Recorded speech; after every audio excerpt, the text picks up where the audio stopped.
and welcome.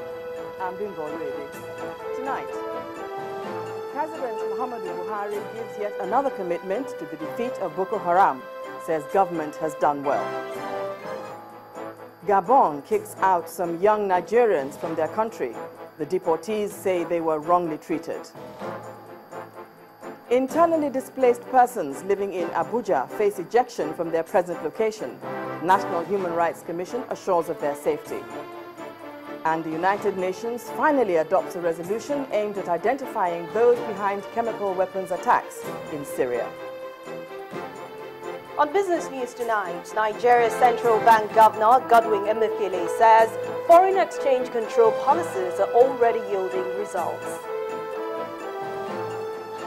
On Sports News tonight, excitement is here again as the 2015-2016 English Premier League season gets underway this weekend.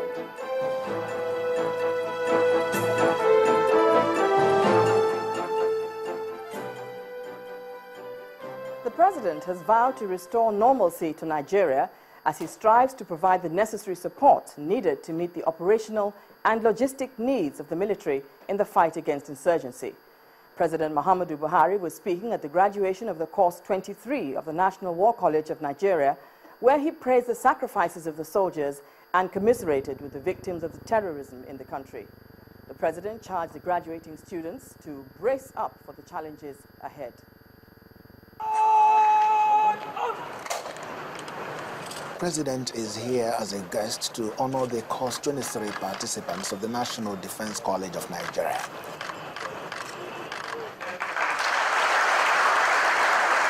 The ceremony also attracts friends and well-wishers of the college, established in 1992, with, among other objectives, to prepare senior military and civilian officers for strategic level responsibilities at national and international environments. The President congratulates the military officers for their professionalism, promising to support them at all times, especially in the fight against terrorism, assuring Nigerians and the international community of bringing insurgency to an end. Let me reiterate here that the federal government, under my leadership, shall continue to provide the necessary support needed to meet operational, logistic training, and welfare requirements of the armed forces of Nigeria.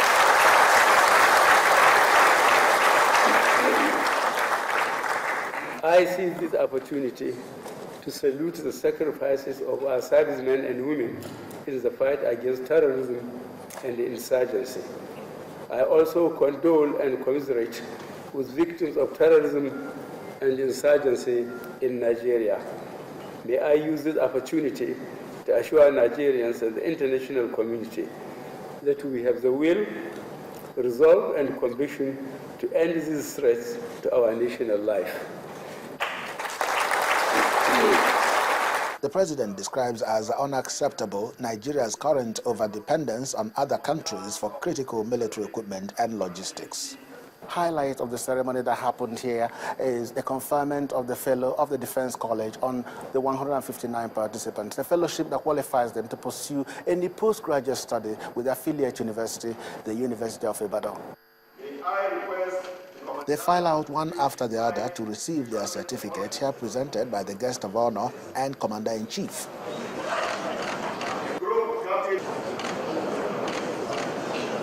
The President also gives out awards to deserving participants for their excellent performance in research works, as well as some alumni of the institution who have contributed to the grace of the college.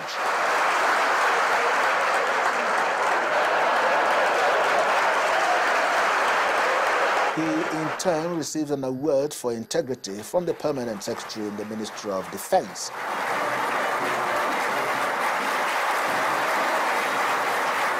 The commandant of the college admonishes the participants to embrace the new change now sweeping across the country in the new dispensation. Established 23 years ago, the National Defense College of Nigeria has developed to be the training center of excellence for peacekeeping efforts in the West African sub-region. Chukwuma Onekusi, Channels Television News. About 500 illegal migrants, mainly from Nigeria, have been repatriated from Gabon to Nigeria for not having valid traveling documents. One of the migrants was reported to have died shortly before departure from Gabon. The journey lasted 4 days by sea. This is Emiliana Canero Jetty. At the first glance, it might seem like a regular boat, but it contains about 500 illegal migrants from Nigeria, Mali, Senegal and other African countries deported from Gabon. Immigration officials in Calabar are here at the inland waterways jetty to receive the deportees. As the boat berths properly, they file out one after the other, and immigration officials check them to be sure they are healthy. While some of the migrants admit to have done wrong, one who claims to have valid documents is unhappy about the way he was treated in Gabon. The government in Gabon don't have law, because I can't say somebody, a man, a human being that have small problem to be in the court and to expect yourself in the prison, but when you come out, they know that you have your paper, they're supposed to leave you. Those who have aimed to travel to Gabon, that they shouldn't. They shouldn't travel to Gabon. Why did you say that? Because if they go to Gabon, by this time now, the people that they are doing in Gabon, they have stopped it because they said they don't want to see any stranger in their country. The State Comptroller of the Nigerian Immigration Service, Funke Adeoye, advised that migrants be treated with dignity. Migrants under the UN Charter of Fundamental Rights have right to be treated with dignity. They are not criminals. So we are here to ensure that we give them humane treatment, humane transportation to their nearest port of exit to their country. Within a period of 3 months, this is the second time the Immigration Service is receiving migrants from Gabon. Well, I'm now being joined on the news at 10 by Mr. Jonathan Aluju, a legal practitioner. Welcome. Hello, thank you. Now, what's your reaction? 500 migrants being deported from Gabon, and most of them are Nigerians, and apparently they were not even allowed to tender their documents. I would say generally that that is quite unfortunate, especially when this is coming from a fellow African country. Yes, I quite appreciate the fact that a lot of countries all over the world, take a hard stance, to immigration issues. And as far as illegal immigrants are concerned, it's a big issue all over the world. But the least that the government of Gabon could have done is to look at each case, on an individual basis, look at the documents before coming to a decision of such a nature as this. But then aren't there international treaties to which Gabon is party? These treaties are supposed to protect the rights of migrants. Absolutely. There is the International Convention on the Protection of Rights of All Migrant Workers and Members of their Family. Now, this is a United Nations Convention of 1991. Gabon signed this convention in 2004. But I understand that as of date, Gabon hasn't ratified it. In other words, hasn't domesticated that convention as part of its local laws. Now, Nigeria and a number of other nations, as of May 2015, about 48 countries all over the world has signed up and ratified the convention. In other words, made it part of their laws. Now, when I talk of ratification, now this is a legal jargon, but for the benefit of the hearers, you should understand that once a country signs up to a law, that envisages an intention to comply, with the law. Even if it's not domesticated? Yeah, but it's just an intention to say, okay, we see where the UN is going and we support the move. Okay, but then they have to take the added step of domesticating it, and that they have not done. And but that notwithstanding, I think to be useful to highlight a few features of this law as it impacts on the issue at hand.